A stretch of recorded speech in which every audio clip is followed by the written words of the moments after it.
Wakal ini imma an yakuna fil mal wa imma an yakuna fil ilm. Ada kalanya tawakal itu terkait dengan proses mencari ilmu, ada kalanya tawakal itu proses nyari duit.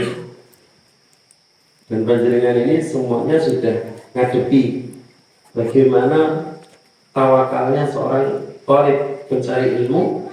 Jadi sudah. Untuk tawakal seorang pencari ilmu itu dia sudah usaha datang, sudah menghadirkan, berusaha untuk memahami apa yang disampaikan, sudah. Tapi ternyata dia gak mlebu-mlebu, saking bebelik, opo saking wis tuwek. Karena memang maaf orang mencari ilmu itu dibatasi sama Kanjeng Nabi minal mahdi ilal lahdi, batasannya begitu. Tapi para ulama juga memberikan komentar terkait dawuhnya Kanjeng Nabi, yaitu talabul ilm, nyari ilmu, idza ta'allamta fis shighar kanaksi alal hajar. Kalau engkau mencari ilmu di waktu kecil itu seperti engkau memahat di batu. Artinya sekali golek ilmu mancep cepet gitu. Tapi kalau sampean nyari sudah waktunya, sampean sudah umur sepuh, wis dadak golek penggawean kangelan, terus dadak golek ilmu pisan misalnya, maka tansaya sulit. Karena si alamat seperti orang melukis di atas air.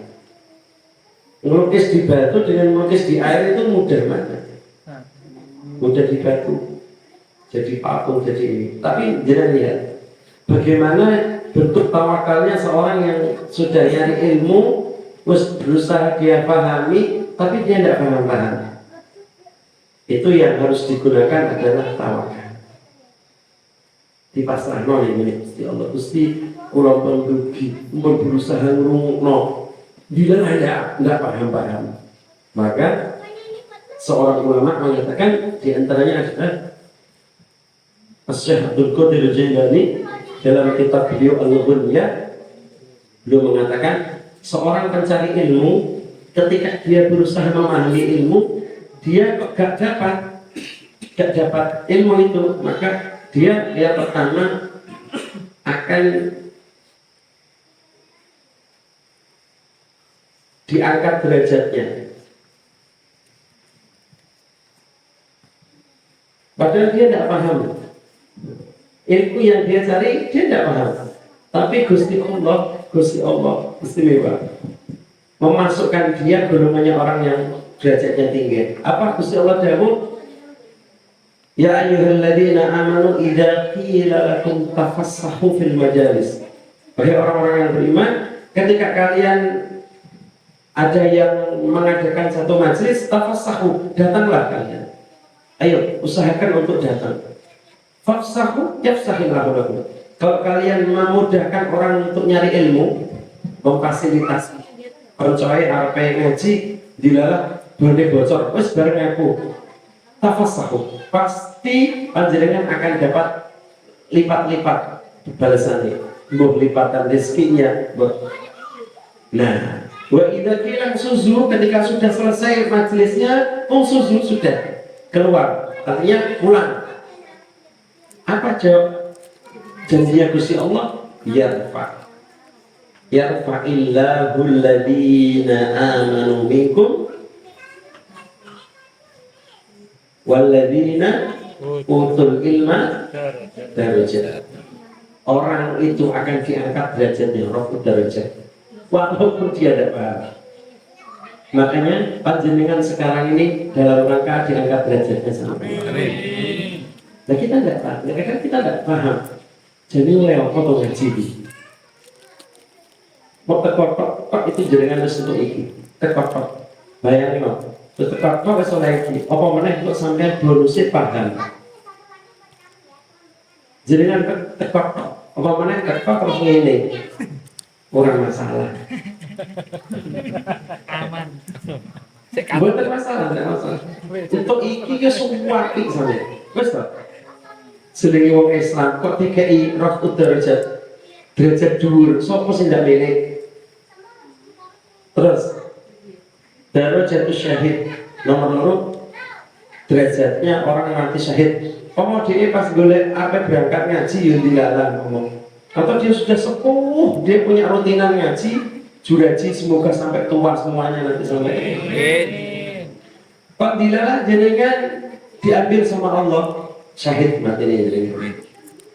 Walaupun di rumah lara weteng misalnya, tiba-tiba mati syahid. Kenapa syahidnya? Syahid takut karena jenengan punya rutinan ilmu itu tadi. Walaupun cuma seminggu sekali, iso dadi andalane awake dhewe nalikane sowan Gusti Allah. Mati syahid. Man talabal ilm, barang siapa yang nyari ilmu, famata, kemudian dia kok mata syahidan, maka dia akan mati syahid. Tapi mati syahid ini syahid akhirat ya. Gak langsung jenengan begitu mati syahid tuh. Jadi lebokno jegoran di kuburan tanpa di ganti bajunya enggak, beda. Tetap di sholati, tetap di kafani, tetap. Cuman jenengan derajatnya istimewa. Terus yang selanjutnya adalah orang datang ilmu. Ini nanti akan menyambung dengan itu tawakal itu tadi. Selanjutnya, walaupun dia nggak paham apa yang diajarkan oleh gurunya, rafu darajah, terus darajat syahid, termasuk adalah dia diselamatkan dari melakukan dosa. Di majelis insya Allah jenengan gak bakal kecuali diniati istiqomah, jenengan semerep, ternyata sing teko iki sandale api-api. Barang teko sing api-api sengaja jenengan tekone keri, terus sandale jenengan sing elek kae disimpar rono, mulih dhisik dhewe jumuk sing paling apik sandale. Nah iki apa termasuk itu? Karena niatnya sudah salah. Penting, rafu darajat itu penting. Jadi, apa nanti hubungannya dengan tawakal? Jangan sudah datang, sudah berusaha untuk dengarkan. Ternyata Gusti Allah ngasih cobaan, ngantuk. Wah, mesti mulai ini bangga, nggak bisa. Jadi kan mungkin pernah lihat Tom Jerry yang dia ngantuk akhirnya diganjel. Iku bisa ceklek kabeh ya. Walaupun jenengan sampai ke derajat seperti itu, apa kata Gusti Allah? Humul qaum alladhi la yasqa bihim jalisuhum. Mereka adalah sekelompok orang yang tidak celaka duduknya. Artinya duduknya orang tersebut adalah duduk kemuliaan. Walaupun dah sampai tekane nyuwun sewu. Tak karo-karuan modele. Tapi Gusti Allah enggak melihat karo-karuan sampean. Gusti Allah ndelok tekane sampean.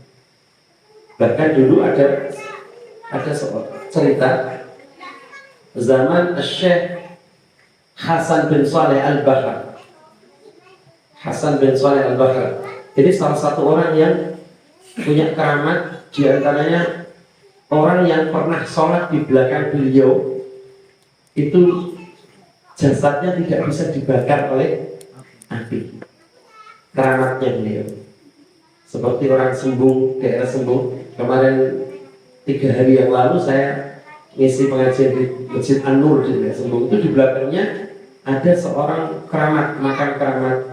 Ini orang dulu pernah mimpi ketemu sama Rasulullah. Begitu beliau selesai mimpi ketemu Rasulullah ini, tangan beliau itu sampai meninggal wangi di daerah situ An-Nur. Jadi ada keramat itu. Walaupun sebagian orang tidak percaya ada keramat. Tapi ini beliau di antara keramatnya adalah orang yang pernah sholat di belakang beliau itu jasadnya nggak bisa dibakar, nggak terbakar. Pernah kejadian di daerah Shibam, kota Yaman sana itu ada seorang tua. Orang tua sudah lama beliau ini berdua nggak makan daging. Akhirnya beliau datang ke pasar, waktu itu dapat rezeki, datang ke pasar, dari situ sebelum pulang ini dilalah waktu itu jam 10:30. Loh kok rame anaknya masjid ini? Oh apa ini? Iki kudu dina Jumat. Wah, berarti anak dulurku mati. Akhirnya beliau ikut nyolati. Dilalah imam sholat mayitnya tadi Syekh Hasan bin Saleh Al-Bahar. Dagingnya digawa. Karena memang beliau beli daging, belum sempat pulang, ini dibawa. Terus begitu sampai rumah, daging dibakar. Anak disetik, tidak pedas. anak disate panggang. Jadi bu, apa wae dewi kesuwen kata mangan daging tuh? Apa dikai daging imitasi tuh dewi? Jadi beliau sampai heran, akhirnya dagingnya nggak bisa diapa-apakan. Isi merah itu. Akhirnya beliau tanya ke tetangga, aku ini mau tuku daging kok dagingku aneh, nggak kena dimasak. Iki apa ya? Imitasi apa? Ya, lagi mau ceritanya nih, cerita ya. Aku cerita sekolah pasar kayak mantan yang masjid di Hongkong enek salat jenazah. Oh ya bener pancen imam sholatnya Syekh Hasan bin Saleh Al-Bahar. Beliau nanti dawuh, sapa wong sing tau sholat ning guriku ning makmumku gak diseret ke rokok istimewa. Kalau ada ijazah kata kan sengaja beliau doa kata sengaja beliau. Nah, beliau ini Syekh Hasan bin Saleh Al-Bahar ini pernah satu ketika beliau bikin majelis kan banyak karena beliau ulama besar pada zamannya. Jadi yang paham, kamu mau dengar? Jelas tau? Jelas. Syekh Hasan bin Saleh Al-Bahar ini bikin majelis dilalah enek tenek sampai gede. Wong sak elek penggawean iku wong sing nganakno bar, ngerti duit. Apa sering ini? Titil itu. Ngerti ya? Sak elek penggawean. Bahkan dosanya itu lebih besar daripada zina dengan ibunya. Seorang zina dengan ibunya kan dosa besar. Ada yang lebih besar orang ini. Sampai dikatakan aduh musuh Gusti Allah. Saking dosanya. Ini orang satu ketika dia ini mau nagih ke satu daerah Sibang itu. Dialah saya ditagih utangnya ini pas ngaji. Bapakmu gitu, bapak pulang ngaji ya, mesti kan tidak bayar ngaji saestu. Nanti ngaji ini tak parah nih, kali sehasan. Mesti ngedelik tidak tak tagih parah. Padahal dia ini niat datangnya untuk apa kan? Nagih hutang. Itu dia duduk dengan sabarnya, dia duduk sambil goleki ini bekecil kasih kita duitku digoleki yo pun buatan mau bekecil enggak tambahan maksudnya orang kita tak sewa kadang ini buatan sewa goleki ambil kerumun subhanallah barokah majelis. Beliau ini akhirnya ketemu terus sekedar nih, kalau tak soal sama Syekh itu, sekedar ketemu karena saya diutang, saya utang kan, terus saya kalau kita utang, itu saya yakin berbagi. Terus cerita, dikit yang pegawai ini pun utang terus ternyata ini diwasitok kalau Syekh Hasan, diwasitok, subhanallah, diwasi wali ini pun langsung seketika itu mulai wasul orang kok kisinan ndak wasul terus digulai bukune sapa wae wong sing tak atene lho sing tak manakne di sakit kabeh dibalik ke kabeh sampai 3 hari waktu itu 3 hari wis selesai terus dia nggak sholat rakaat meninggal Bareng meninggal itu ana setunggal para wali enek sing pas waktu ketemu. Kowe sing terkenal anu tapi piye Gusti Allah. Alhamdulillah aku bisa pura Gusti Allah. Sebab apa? Aku bisa tok teko ning majelis. Bisa tok teko ning majelis. Sampai harus berkali-kali muga-muga versi itu sana. Amin Allahumma amin. Jadi puncak daripada wong sing wis gak paham, wong sing wis gak istilahnya wis berusaha ngrungokno tapi gak paham terkait ilmu, puncake Gusti Allah ngangkat derajate, Gusti Allah ngapus dosane, terus piyambake digolongno wong mati syahid. Muga-muga mati syahid ya ini. Syahid akhirat, syahid dunia orang mampu gitu ya. Orang mampu, ada bom air Belat. bukan sulit.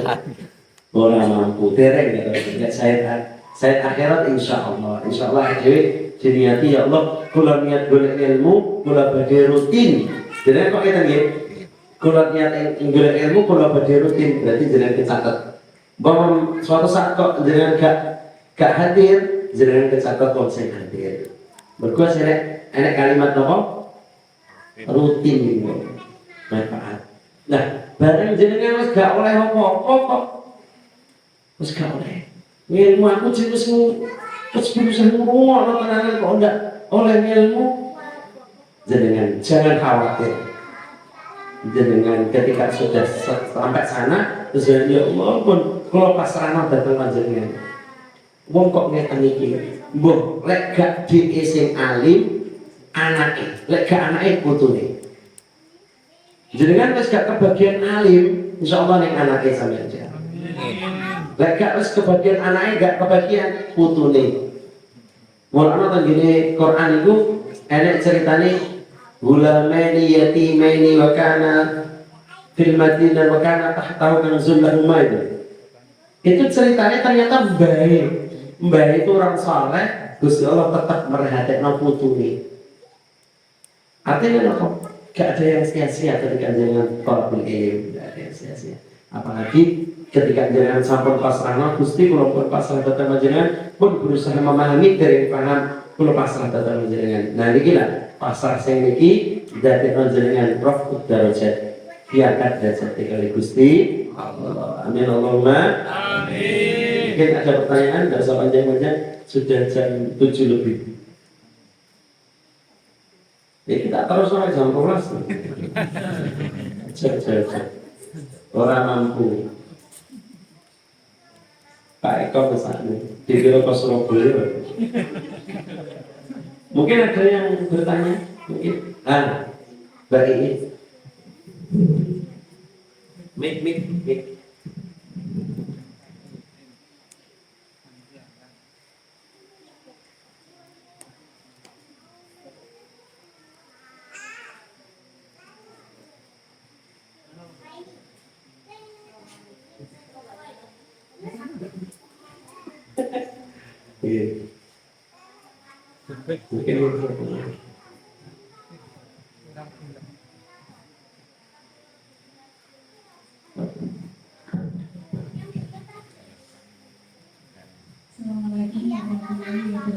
Waalaikumsalam warahmatullahi wabarakatuh. Ilmu kemudian juga ini pengalaman yang alami setelah ikut kemarin di Surabaya kan ada bacaan dari Abdillah Alumma Wakil Hakim. Itu mau suruh itu dalam belajar Selasa pertemuan itu saya merasa lebih mudah mencerna.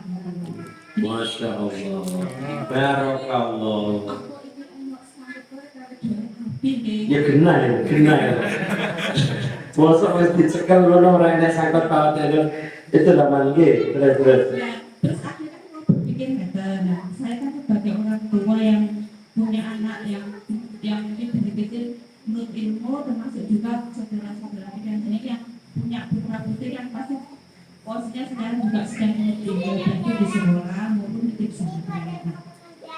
Mungkin selama ini kan kita banyak bikin mungkin sampai edukasi mana anaknya misalkan aturannya mengajar rajin kan nonton gitu fokusnya adalah ke anak sehingga kadang-kala kita sebagai orang tua agak lupa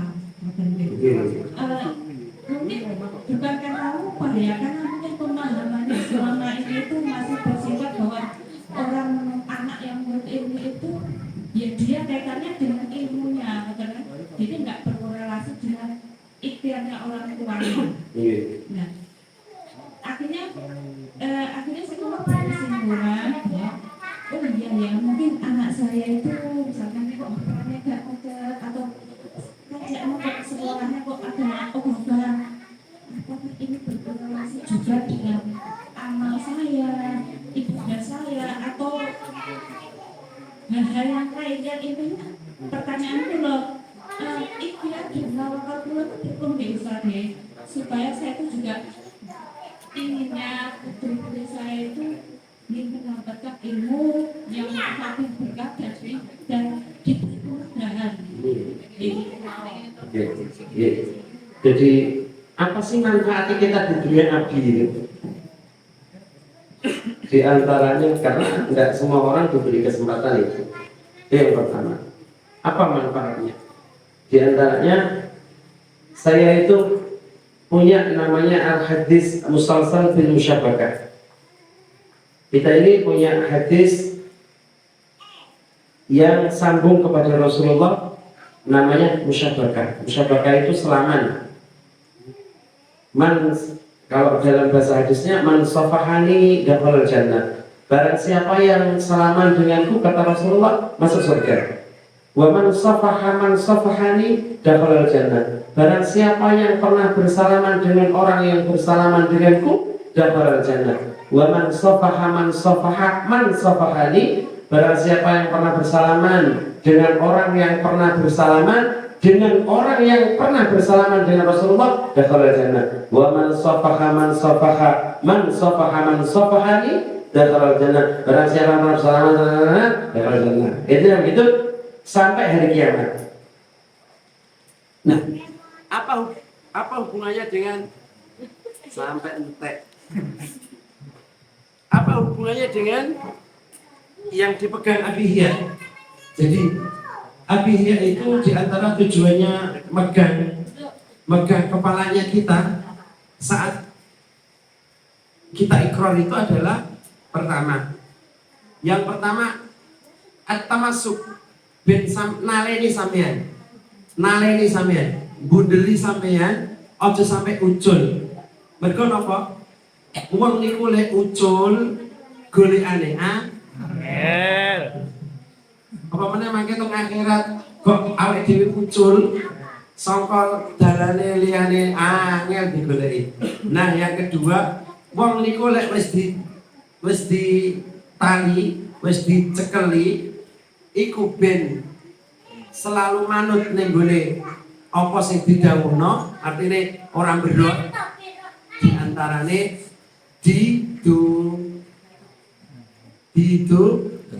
didungani.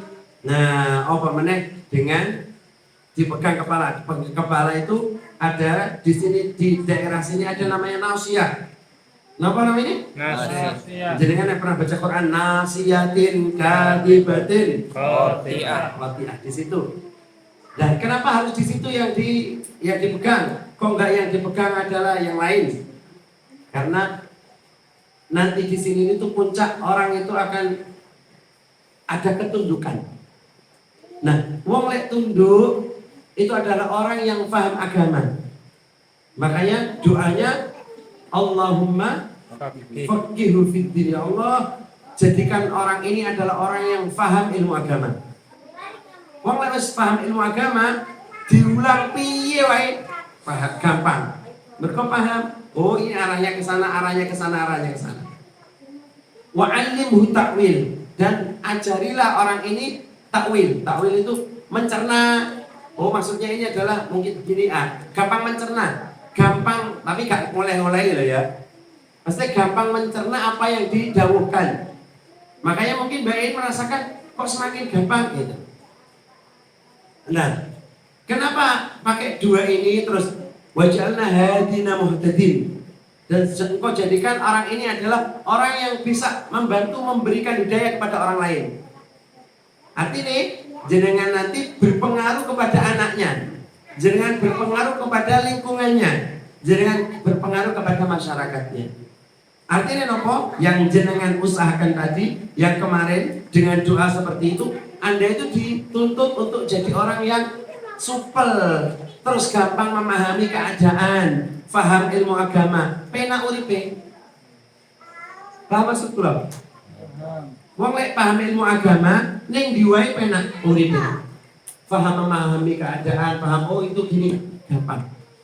Makanya dengan kita taruhnya tangan beliau di atas kepala kita sebagai bentuk janji, kita akan selalu berada di bawah beliau, kita berada dalam ikatan beliau, sehingga kita nanti enak, kita nanti nggak kemana-mana, gampang lihat bendera beliau. Itu diantaranya. Terus fakih fitin manfaatnya untuk kesehariannya kita saat tolabul ini adalah pasti.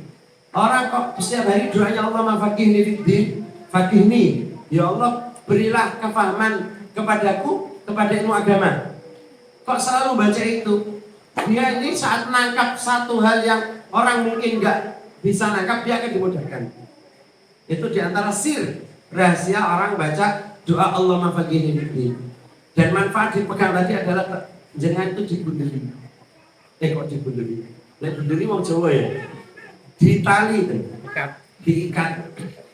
Nah, terus yang kedua tadi terkait ikhtiar orang tua. Kalau anaknya nakal, pengaruh nggak sama orang tua? Sebenarnya nangisnya anak adalah bentuk peringatan Gusti Allah. Mesti kok anaknya rewel, anaknya nakal, itu adalah ada teguran dari Gusti Allah. Kowe mesti maksiat. Kowe mesti duraka sama Gusti Allah. Gusti Allah ngelingno, kok anaknya awake dhewe angel golek ngilmune, mungkin ana dosa sing awake dhewe gak ditobati. Anak wewelan ini diling-iling, mungkin ada dosanya orang tua yang mungkin kita malah melupakan dosa itu, gak nobati, sehingga dielingno lewat anaknya kita. Ben kita eling, ya Allah, bocah kok reweling ini, mungkin ada dosa yang dilupakan. Yang kedua, Gusti Allah milik balekno sampean ning ngene dalane maneh. Maka ketika ada anak seperti itu sampean ya Allah ndang-ndang introspeksi diri, orang malah bocah kok goblok iki. Aja. Jangan. Kadang orang tua, ada orang tua itu lek karo anak luar biasa lek ngelingno. Arepe maem, wis lunga. Giliran dhek orang malah orang maca. Apa dah? Ayo Allahumma barik lana. Pinter banget ndekte anake. Giliran dhek madang. Malah kadang lagi elingno, Bu wis madang. Wis lunga, Bu. Wis. Padahal urung ning ati le dhek. Wis apal. Enggak. Demi menjaga isin itu loh. Wis maca ning ati. Padahal urung. Nah, sebenarnya itu adalah teguran dari Gusti Allah untuk kita. Kita dikasih anak sing kaya ngene iki. Oh ya Allah, astagfirullah Gusti. Nggih. Kula mulane Abiyah jenengan ada di zaman sing dikawan maca Sayyidul Istighfar. Maca jenengan. Maksudnya semerap begini tawajud itu nggih. Nah, Sayyidul Istighfar itu tadi ndongakno ndi dosa sing ade lali.